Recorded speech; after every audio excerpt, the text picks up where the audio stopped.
Day, over 200 years ago, marks the end of the slave trade.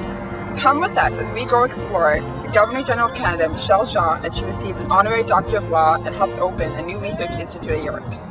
Jean, along with other York dignitaries and professors, rang a replica of the Buxton Liberty Bell to officially open the institute and sound freedom.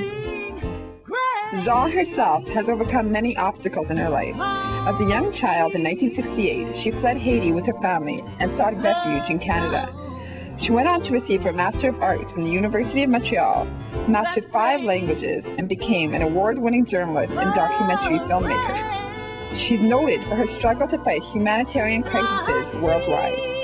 She is the first elected Governor-General of Canada of Afro-Caribbean descent, as well as the second immigrant and third woman to hold such an esteemed position.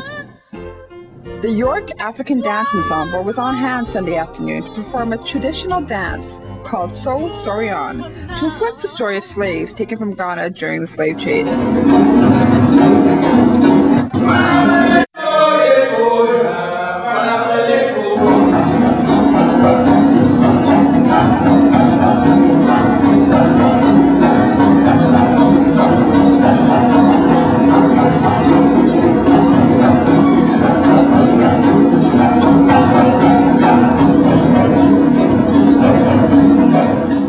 The new institute will be the first of its kind in Canada.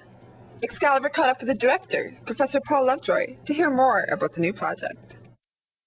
I often hear students talking about how they feel like this is a history that's often forgotten, or that they don't see that in their textbooks in high school. So why is it important that a research institute like this exists? And what will you guys be doing to make sure it's a history that is remembered?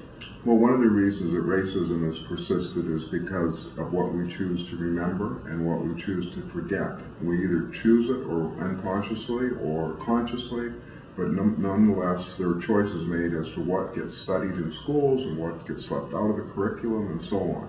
And very often, again and again, the history of black people is left out of the curriculum.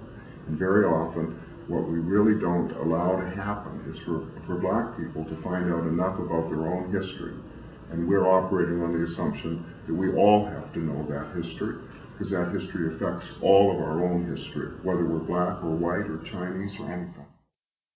The Institute will explore the history and forced migrations of African people around the world.